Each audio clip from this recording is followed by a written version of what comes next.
Morning. Happy 4th of July. Today we're going to talk about rejection and how that impacts writing and your life and all that good stuff. And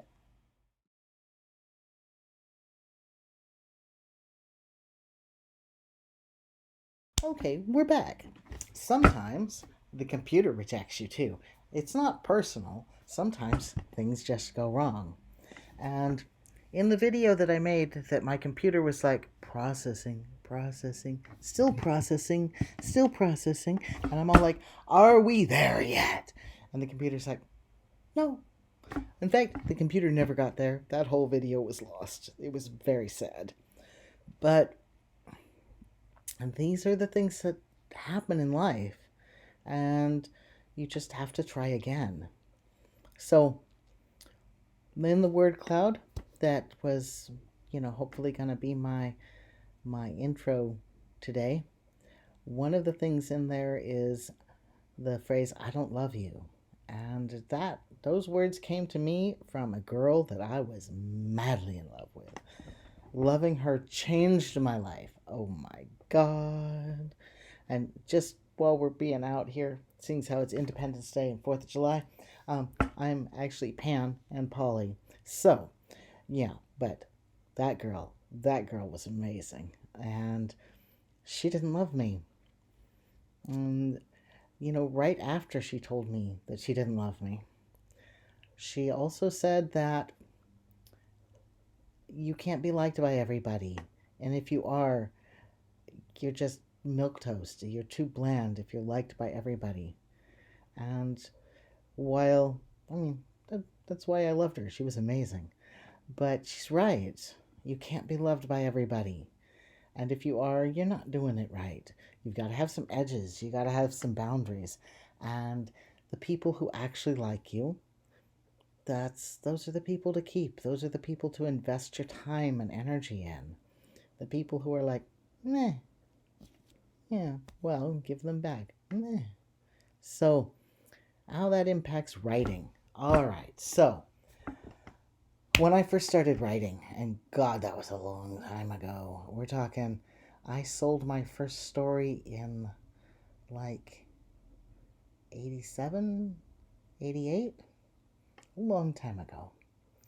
And before that, I had started writing, and I was just typity on, first it was an IBM Selectric that I would type on when I was in high school. I love the sound of those keys to this day. And then it was WordPerfect 5.2, which was, you know, black screen, blue letters, and that's so nostalgic. I even got a copy of that like 5 years ago and tried to run it, and I'm like, oh no, because times move on. But my goal was, when I first started writing, was to collect enough rejection letters to paper my walls with them. That way, every time I got a new rejection letter, it was still, a success. It was still something that I had done, and it was good. And I never managed to paper my whole wall, not even a single wall in a room, before I started getting acceptances. And, that's a whole nother story. There's going to be a whole nother video on that. But and all of those things in my word cloud are things that people have said to me, including that I'm gonna kill you. Sometimes my writing makes people really mad. Fortunately, nobody's actually killed me yet. I appreciate that very much. And so I really do want to encourage you to continue doing whatever it is you love to do, and to take rejection just as a sign that things are moving forward. And now there was some other element in that. Oh, yes. So, in rejection, there are two, I divide it into two kinds. There's the kind that's actually helpful, where somebody is all like, well, I really like this, but I didn't like that, and this could be better. And, take that and make it better. That's the best thing anybody can ever give you, is letting you know how something didn't work, right? And then on the other side of that, once you get to feel like you're skilled and you know what you're doing and you feel like you know what you're doing, I mean, always be humble. If somebody gives you feedback, always think about it. But you also have to recognize that